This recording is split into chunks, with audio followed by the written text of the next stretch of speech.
20 de maio de 2024 foi comemorado mundialmente o Dia do RH. Estamos comemorando aí mais de 100 anos o Dia dos Recursos Humanos. E afinal de contas, o que é RH? Para que ele existe? Qual a sua função? Hoje, nesse bate-papo, estamos aqui com ela, psicóloga organizacional há mais de 20 anos, para falarmos sobre o que é o RH, quando ele surgiu, mitos e verdades sobre o RH. Permaneça conosco aí.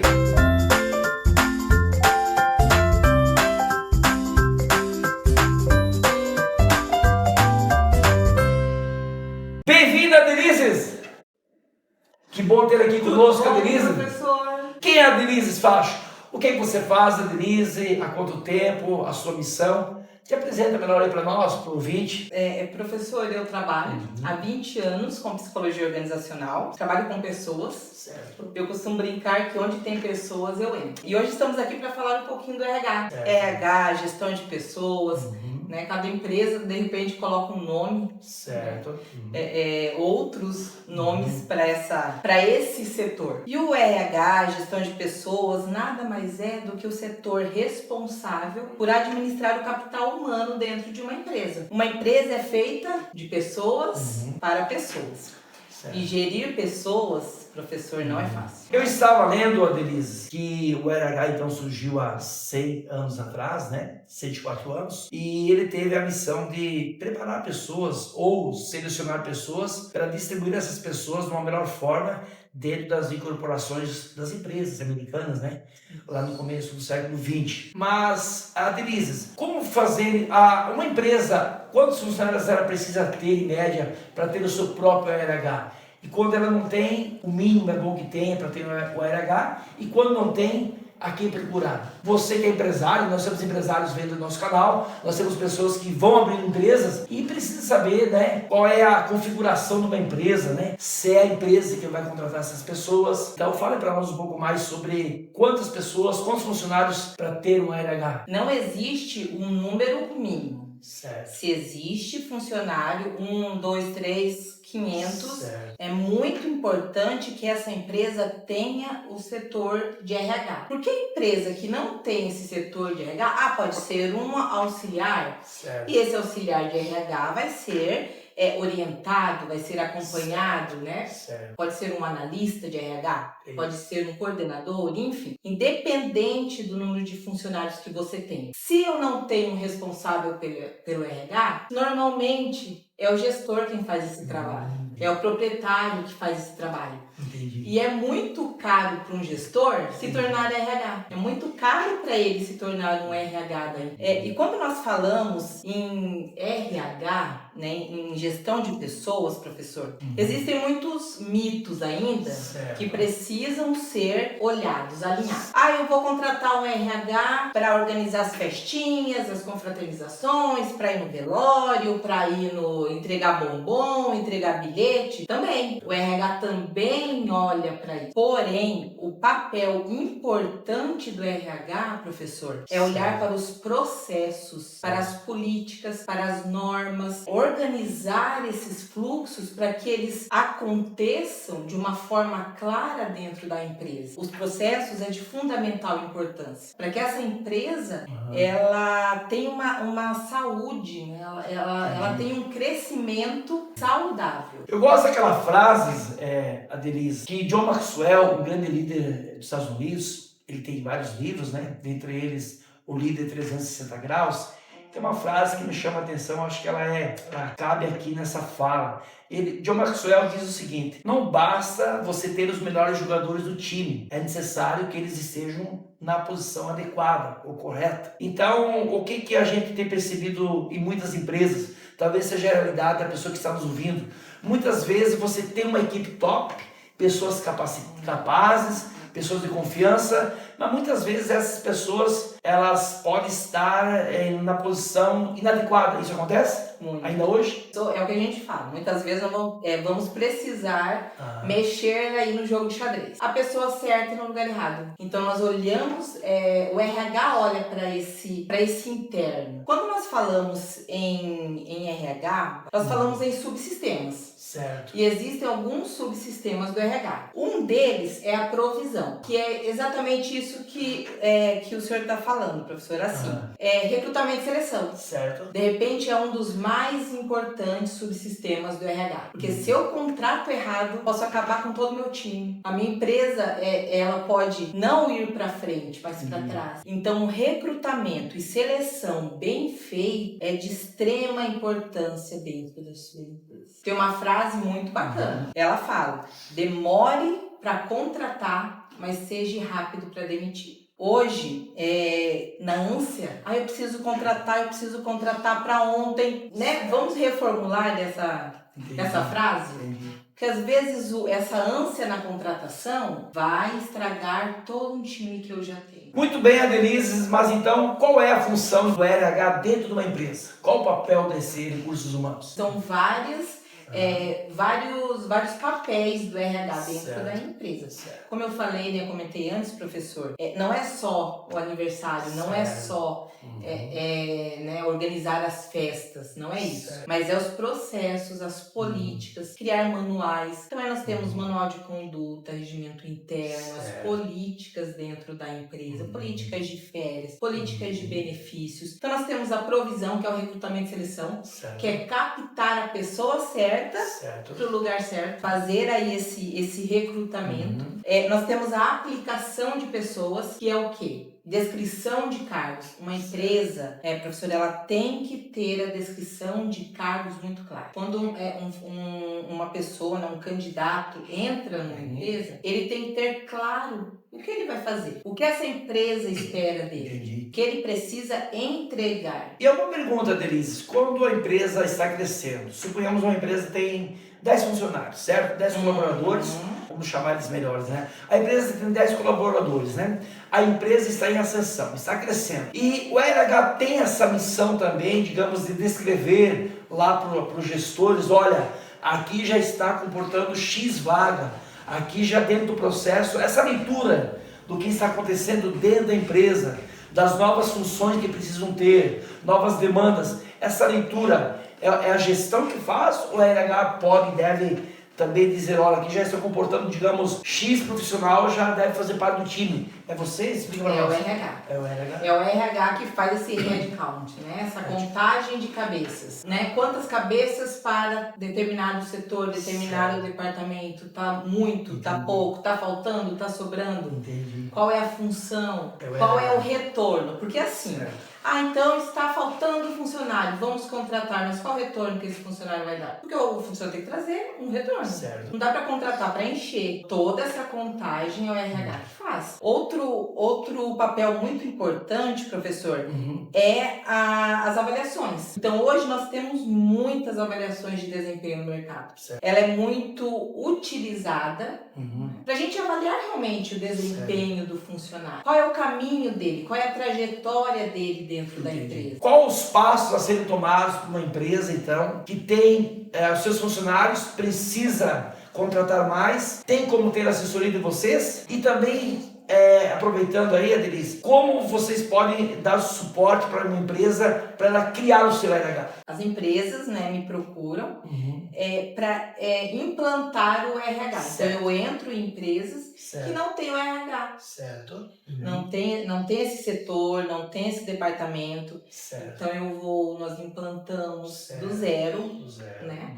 Tem empresas que eu preciso contratar essa pessoa que depois vai ser o responsável pelo RH e faço a implantação.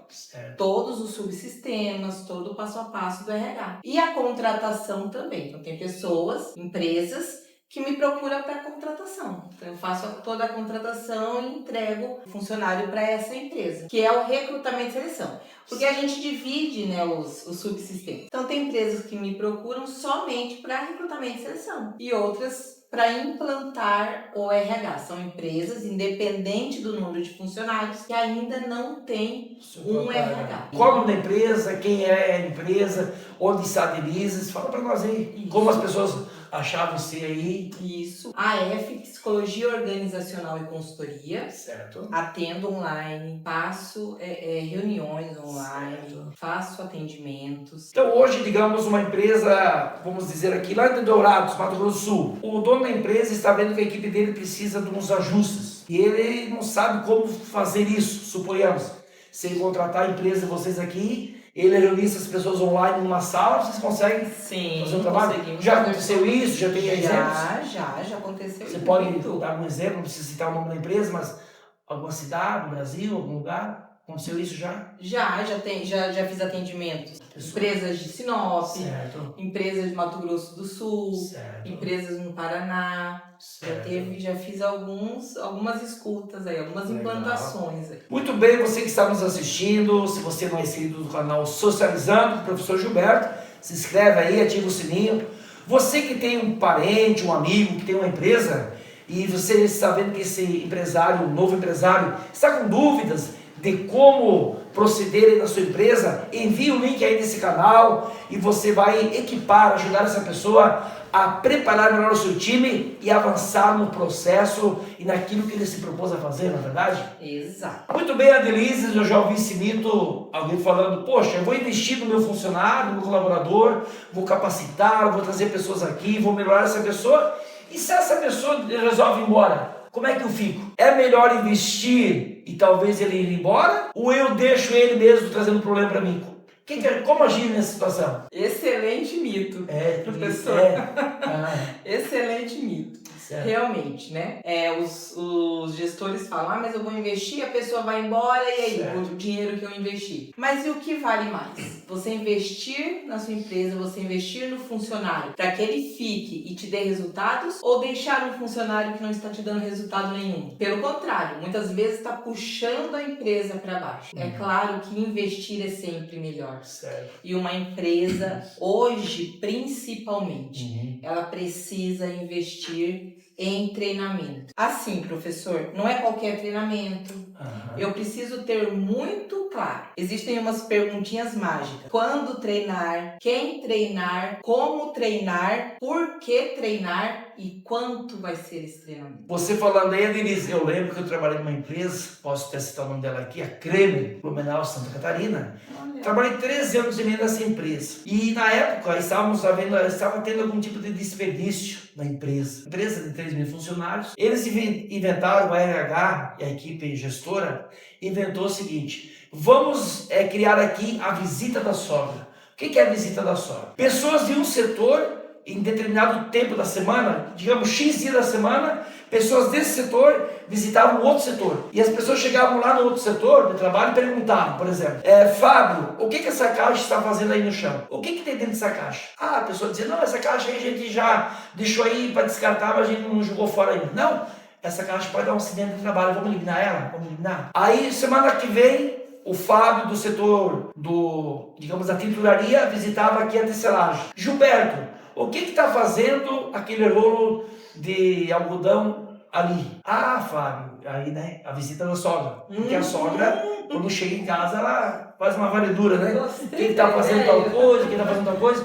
Aí o Gilberto lá da tecelagem visitava o Fábio lá da tinturaria. Fábio, o que está fazendo essa lata de tinta aqui no chão? Ah, o Fábio dizia, olha, nós usamos semana passada para fazer um pedido X e sobrou tinta aqui. Fábio, onde que é o local adequado para guardar essa tinta? Então, né, meu amigo, o local seria lá no armazém, ou no almoxerifado, né? Então, eu funcionava muito isso, lá na Creme, isso estou falando agora de 30 anos atrás, Blumenau, Santa Catarina. Então, e a empresa, a Denise, ela premiava os setores que mais conseguiam encontrar dificuldades ou problemas dentro da empresa interna. A empresa, ela dava o PPR, né? Tinha o PPR, né? Que é a participação de lucro, e também tinha um prêmio que ela dava por ela mesma, para qual o setor conseguia diagnosticar problemas em toda a empresa. Nós, várias vezes, ganhamos o prêmio, o pessoal da urdineira, né? Nós trabalhávamos. Então eu penso que muitas vezes aí o empresário que está nos assistindo, ele pode criar alguma coisa dentro da empresa para valorizar aquele funcionário. Um outro exemplo, Denise, que eu Isso estou é lembrando legal, dá pra gente Pode falar. casar a sogra Certo. com 5S. 5S, né? A gente falando 5S Sim. traz a sogra pra vistoriar. Sim. O que é o 5S? Mesmo 5S surgiu no Japão, né, gente? Isso. Para que serve o 5S, Denise? Limpeza, organização, seleção, autorresponsabilidade. Todas as coisas têm o lugar certo dentro da empresa. E tudo aquilo que não está organizado não existe uma empresa. Certa empresa, ela produzia creme dental. E acontece que no momento que ela ia processar as caixas de creme dental, estavam sendo empacotadas no processamento final, caixas vazias de creme dental estavam sendo guardadas. Aí eles chamaram até, na época, um engenheiro da Alemanha para fazer uma análise por que aquelas caixas de creme dental estavam passando em cima da esteira, estavam entrando nas caixas maiores e estavam sendo consumidas, vendidas vazias. E o engenheiro não conseguiu resolver o problema. Mas uma pessoa que estava no setor trabalhando, o varredor, ele disse, olha, depois de chamar esse alemão, antes de chamar o engenheiro alemão, já chamaram outras pessoas locais. Ninguém resolveu o problema. Essa pessoa que estava trabalhando varrendo o setor, faxineiro, como se dizia antigamente, ela disse, olha, eu tenho uma ideia. Se nós colocarmos um ventilador ligado sobre a esteira, toda a caixa vazia que passar aqui, ela vai cair. E assim fizeram e resolveram o problema. Então, o que eu quero contar com essa pequena ilustração, essa história,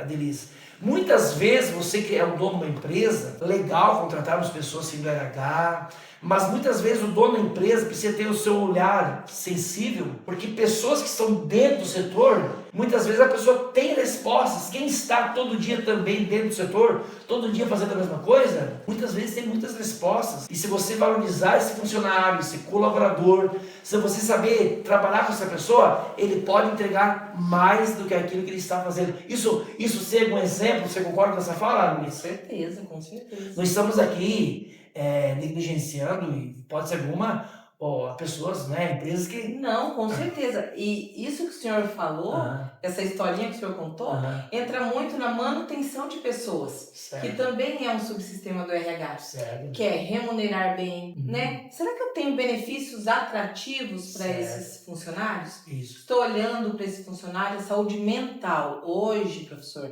é muito importante a saúde mental dos funcionários. Certo. Como é esse ambiente de trabalho? Certo. Será que ele está sendo ouvido? Ou será que hoje eu quero funcionários que são robô? Certo. Só produção. Tira e coloca, mas e a voz desse funcionário? Isso. Então, a saúde mental, a medicina do trabalho, eu preciso reduzir níveis de estresse. Certo. É muito importante eu reduzir níveis de estresse dentro do trabalho. Muito bem, Adelise, obrigado por esse tempo, pela sua disponibilidade. Mas onde encontrar a Adelise, onde encontrar a sua empresa aí, deixa os seus contatos para nós e para os ouvintes, né, Adelise? Sim, o prazer foi meu, professor. É muito bom, muito gostoso falar do RH, uma área que eu sou realmente apaixonada. O AF, Psicologia Organizacional e Consultoria, pode ser encontrado pelo endereço Adelises, o _ Facho, o _ Psicologia. Muito obrigado, Adelise. Um abraço. Valeu.